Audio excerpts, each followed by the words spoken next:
When the lawyer read Dad's will, and I wasn't in it. Not for the land, not for the house, not even the damn tractor. I didn't say a word. But I felt something crack in my chest. Something old. Something final. The entire room went quiet.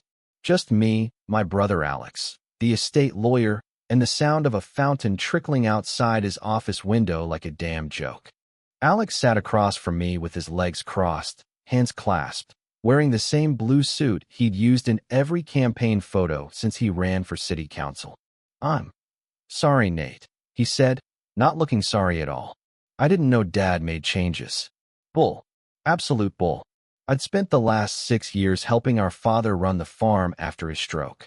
Managed the crop sales, handled the utilities, even paid out of my own pocket when the roof needed replacing.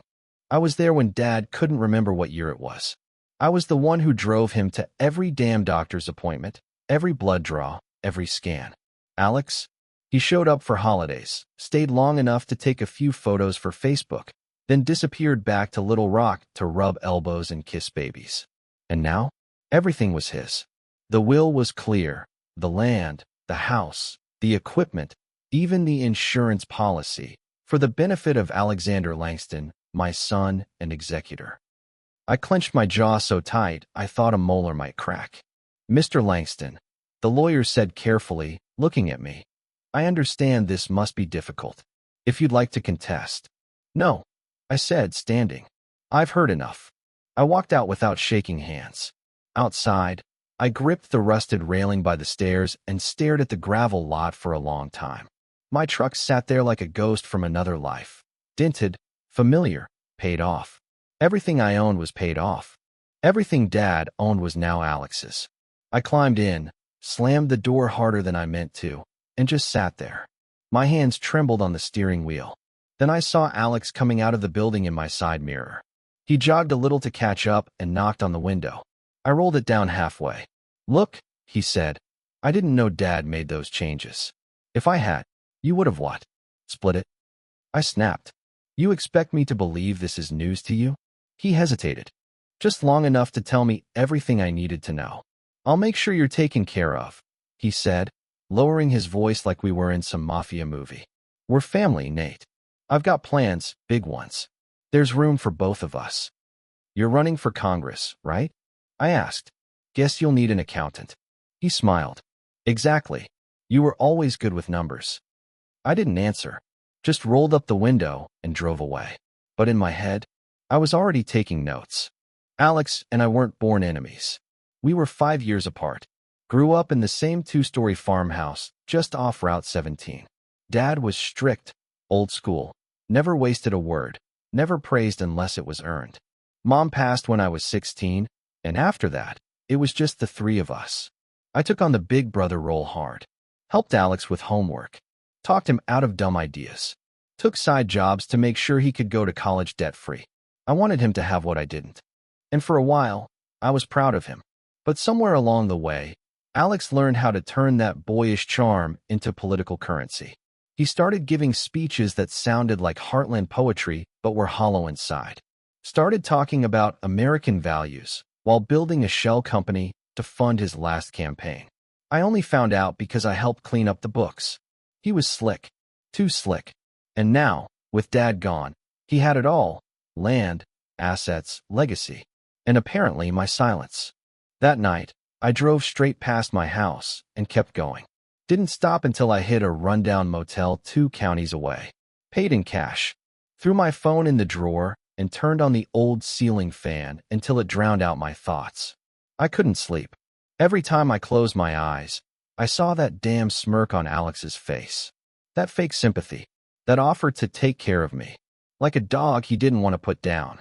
So I sat up in bed, opened my laptop, and created a new folder called Langston Holdings. It looked harmless, but it wouldn't stay that way. The next few weeks, I vanished. Deleted social media. Shut down my business. Moved the essentials into a small rental outside of Hope Springs. Population 900, including stray dogs. Told no one but my landlord my real name. Started going by N. Lee on documents.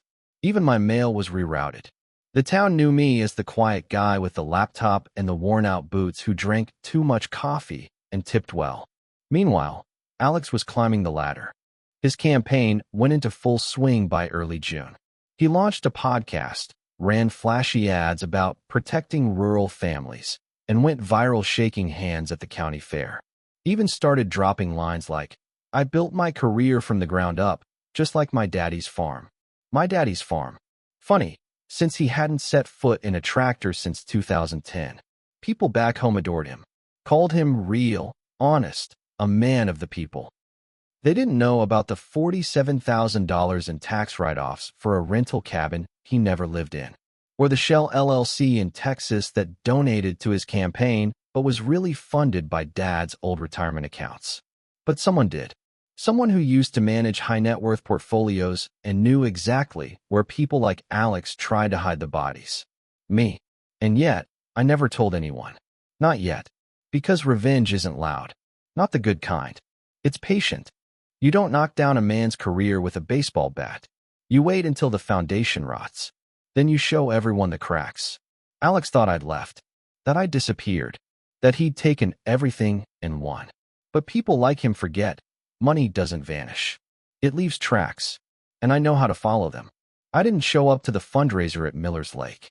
But I watched it, streamed from a hotel room 6 counties over, eating gas station ramen, while Alex raised $80,000 in one night. He worked the stage like he was born on it. Told stories about growing up with grit. Said our father taught us how to work the land with our hands and lead with our hearts. The crowd loved him. People who hadn't stepped foot on our farm in 20 years stood and clapped like it was gospel. The camera panned over the Langston for Congress banners, the red, white, and blue picnic tables, the veterans he posed beside for a photo op. No mention of me. No sign that I'd spent 10 years keeping that land alive while Alex made speeches in starched shirts. But I didn't turn it off. I watched every second. The next morning, I opened a fresh spreadsheet labeled Donor Map. Then I spent 6 hours cross-referencing every major contributor with county property records, tax filings, and business licenses. I wasn't looking for dirt. I was looking for patterns. People don't commit crimes in broad strokes. They do it in habits. By the end of that week, I'd found one. A $20,000 donation routed through a real estate holding company in Garland County. On paper, it looked clean. But when I traced the address, I found something strange. It was a self-storage facility, Unit B42. No office, no signage, no personnel. That alone wasn't proof of anything. But the name of the LLC's registered agent? Same last name as Alex's campaign treasurer. I stared at the screen for a while. Then I typed a new line in my notes. The rot isn't just at the top. That night, I drafted the first anonymous tip. Didn't send it, but it was ready. Alex's team kept reaching out. His campaign manager, a 29-year-old with expensive glasses and political science degrees, left 3 voicemails inviting me to a heritage roundtable. His wife, Madeline, sent a handwritten note asking if I'd speak at a veterans brunch. I responded to none of it. People started assuming I'd taken the inheritance loss hard and needed space, which suited me just fine. I'd traded my button-downs for flannel, grew a beard, lost 15 pounds just by cutting sugar and walking at sunrise every day. Got used to using my middle name, Lee, when I signed anything. Even shifted my drawl a little, enough to blend in better when I drove north toward Pulaski. I had one goal, to stop being someone they could recognize or predict. It paid off sooner than I expected. One afternoon, I drove to a chamber luncheon in Conway. Alex was scheduled to speak, and I didn't plan to go inside. But I wanted to see who showed up.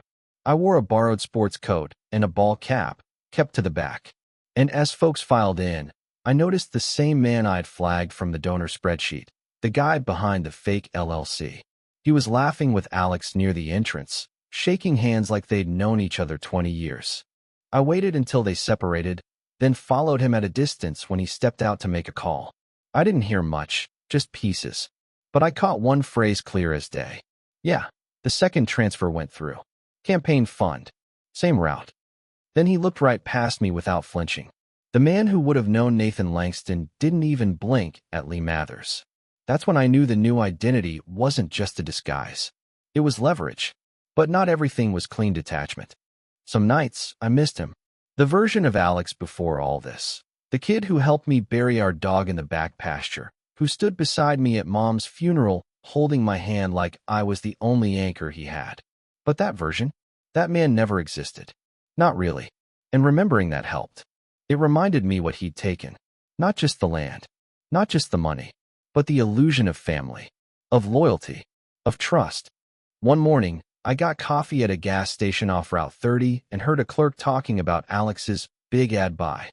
Said it was airing during prime time next week. 3 full minutes about his upbringing, his patriotism, his lifelong commitment to ethical public service. She was impressed. Her nephew had just joined the campaign as a volunteer. I paid in cash and didn't say a word. But that night, I pulled the ad filing from the FCC database. And there it was, $52,000 paid through a media placement firm that didn't exist last year. I checked their incorporation papers. The listed address? A strip mall mailbox next to a vape shop. I smiled just a little, not because I'd found anything actionable, but because I'd seen this game before. When people start funneling clean money through dirty hands, they're not laundering cash. They're laundering image. By late August, his polling was up 9 points. National blogs started referring to him as the dark horse to watch. He gave an interview on local radio claiming he had nothing to hide, nothing to fear. I watched that interview 3 times. By the 3rd time, I wasn't taking notes. I was watching his face, looking for cracks. That same week, I paid $400 to a freelance private investigator in Texas to run a background check on the campaign treasurer. She came back with sealed divorce records and a history of tax liens. That wasn't illegal, but it was pressure. And pressure, applied correctly, creates opportunities. I sent her a second request. This time, I gave her my name. Not Nathan Langston. Lee Mathers. There was a moment, just one, that almost stopped me. It came when I saw a photo of Alex with Dad's old tractor. They'd hauled it into town for a campaign event, polished and waxed for the cameras. He sat in the seat with one boot up on the rim, smiling like he'd just finished baling hay. A group of kids surrounded him, looking up like he was a folk hero. And for a second, I felt it. A flash of shame. Not for what I was doing, but for how badly the lie was working. How easy it was for people to forget the truth. But then I remembered what was in that will.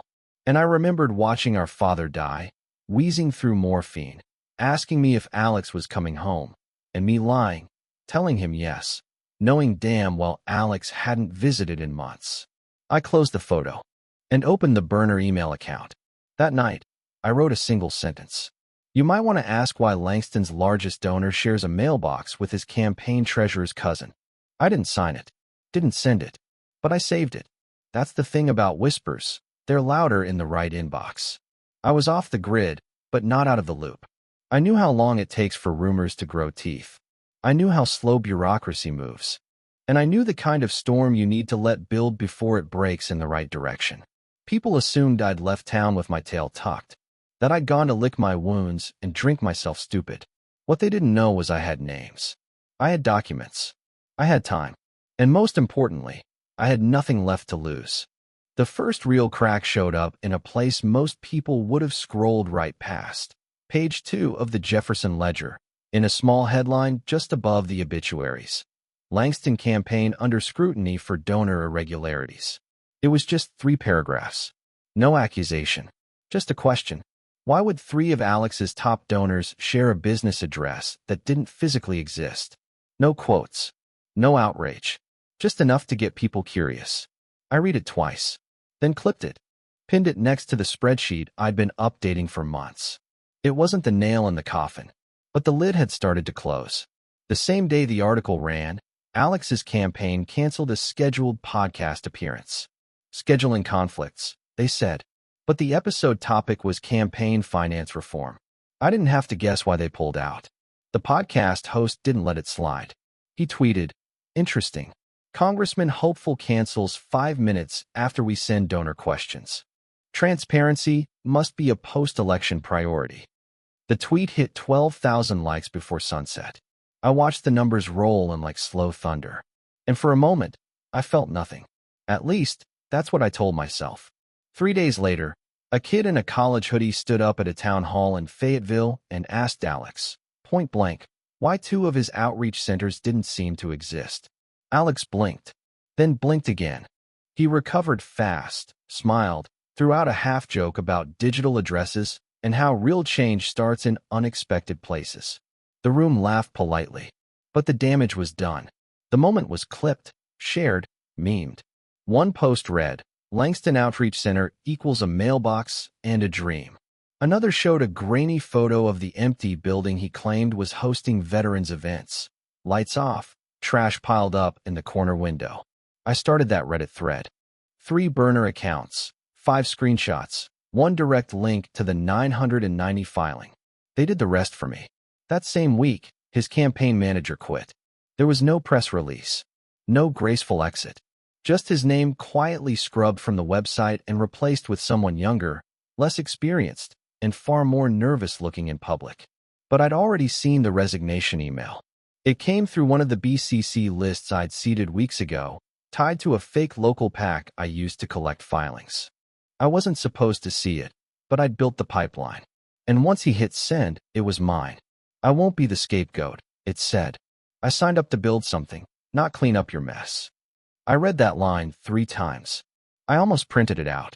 But I didn't need souvenirs. I needed pressure. A week later, the Arkansas Sentinel ran a full editorial. Langston must answer for his financial shadows. It was scathing, not just because they called out the donors and the fake addresses, but because they used his own slogan against him. If corruption has no home in Washington, it shouldn't start in Jefferson County. I'd waited for that moment. I'd sent the Sentinel the breadcrumbs weeks ago, just enough data to warrant curiosity. Not a whistleblower, just a concerned citizen named L. Mathers, with links to public documents and a question. Have you looked at the lease agreement on Langston's community center? They did the rest. Still, Alex kept the campaign running. He appeared on local stations, clenching his jaw tighter with every interview, painting it all as a coordinated smear campaign from entrenched political elites. It was a smart play. Turn yourself into the victim, lean on small-town pride, double down on being the underdog. But it didn't land the way it used to. There were too many questions now, too many whispers, and worst of all, too many facts. I visited one of the veteran outreach centers he listed in his filings. Just walked right up to it one rainy afternoon off a highway near Pine Bluff. The windows were dark, door locked. Inside, I could see folding chairs stacked in the corner and dust on every surface. A broken banner with his name slouched across a peeling wall. A woman next door ran a dry cleaning place. I asked her how often the building next door was used. Used to be weekly, she said. Now, maybe once a month. They come in, take pictures, leave. I nodded, asked if anyone from the VA ever showed up. She laughed. Honey, there ain't even a bathroom in there. That night, I crafted another email.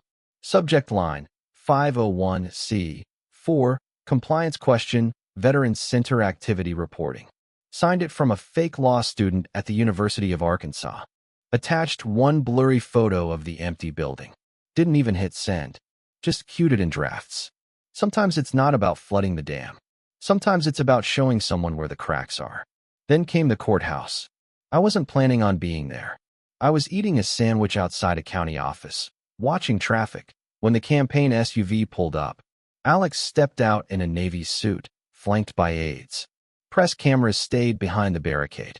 He adjusted his tie, smoothed his hair. I didn't stand up. I didn't wave. I just sat there and sipped my Coke. He saw me, and for a second, the smile dropped. It wasn't dramatic. Just a flicker. A heartbeat. Enough for me to know that he recognized the shape of the shadow behind him. His wife followed his eyes and glanced toward me. I turned my head just slightly. He kept walking, but he didn't look back. Because looking back means you're being followed. And he knew, deep down, that I was. Later that evening, a source close to the campaign leaked that 2 major donors had paused their support. Not pulled, not withdrawn, just paused. The press used softer language. But behind the scenes, that's code for, we're waiting to see if you survive this. One of them had been with us since Dad's days on the school board. I looked up his business website.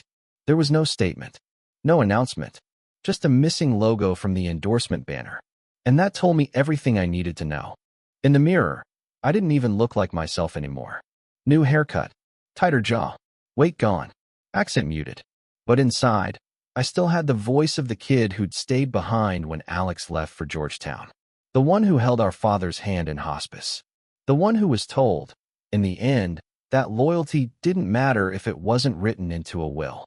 That kid was dead, and the man who took his place was almost done waiting. The morning it all broke wide open, I was sitting in a corner booth of a diner 2 towns over, nursing the kind of coffee you drink out of habit, not pleasure. It was the type of place where the eggs come out too fast, and the waitresses know everyone's name. I'd gone there for the anonymity. A quiet place to be nowhere in particular. My phone was face down on the table, untouched. I didn't need alerts. I'd already done my part. The timing was set. The TV mounted above the bar flickered to a midday news segment, local first, then national. The volume was low, but I caught the voice of the anchor clearly enough as she leaned into her script. Breaking now, congressional candidate Alex Langston under federal review for possible donor fraud, campaign finance violations, and IRS scrutiny following new evidence submitted by multiple sources late last night. The diner got quieter. A fork scraped across a plate. Someone shifted in their booth. The woman 2 tables over tilted her head toward the screen and muttered to her friend, "Knew he was dirty. They all are." I didn't smile, but my hands finally stopped shaking. It wasn't joy. It wasn't even relief, not really. It was something colder than either of those. The way pressure releases from a valve you didn't know was seconds from bursting. The way silence can feel louder than applause. I watched the ticker crawl across the screen. Langston ethics violation allegations expand. Multiple donors back out. IRS issues formal statement. Underneath that was a frozen image from the debate. Alex mid-sentence, mouth open, eyes off camera. For once, he didn't look like he was selling anything. He looked like a man caught. By evening, the dam had broken. The whistleblower complaints, both of them, surfaced in the press, followed by leaks from watchdog groups, newly energized by the documents I'd anonymously handed them weeks earlier. A congressional candidate's campaign funneling donation money into shell companies was news enough. But when those shell companies turned out to be linked to personal expenses, including property renovations and a leased SUV for transporting veterans, the media smelled blood. That SUV? His wife drove it to Pilates. The outreach center he'd opened in Pulaski County still had the for lease sign in the window when the local news crew showed up with cameras. The VA issued a statement within 48 hours. They had no record of partnerships with any Langston-affiliated programs. And just like that, his whole campaign theme, service, integrity, reform, collapsed under the weight of its own costume. His name was pulled from every endorsement list by the weekend. The state Republican Party issued a cautious, monitoring the situation response. One of his biggest donors publicly retracted support and quietly removed him from the board of a veterans fund. The campaign's website went dark by Monday. His Twitter account followed shortly after. He built an image that was bulletproof, until I showed the world it was hollow. I gave it a week before I drove back through Jefferson County. Part of me just wanted to see it, see if anything had really changed. I wasn't expecting banners ripped down or protesters in the streets. This wasn't that kind of ending. This was quieter, lasting. I parked across from the old community center building he used in photos. The poster was gone from the window. The inside looked gutted. No furniture, no flags, just dust. A man was walking his dog across the street. We locked eyes for a second. "You with the campaign?" he asked. I shook my head. "Not anymore." He nodded like that made sense and kept walking. The last time I saw Alex, it was at the gas station on Route 6, just outside of the county line. Middle of the night, cold air curling off the asphalt. I almost didn't recognize him at first. He looked heavier, like the weight wasn't physical but settling in his posture. He wore a hoodie pulled up tight, sunglasses hanging on his collar like he still thought someone might care enough to photograph him. He didn't notice me at first, but I stepped out of the shadows just enough. He froze when he saw me, half in shock, half in recognition, like a man who's been having nightmares and finally sees the face from them in daylight. "You think I don't know it was you?" he said. His voice was quieter than I remembered. Not weak, just resigned. I leaned against the truck, arms crossed, Coke in one hand. "I don't think," I said. "I know." He stared at me, probably trying to find some trace of the little brother who used to follow him around, who used to cheer for him at school debates, who used to believe that sharing blood meant something. "Why?" he asked.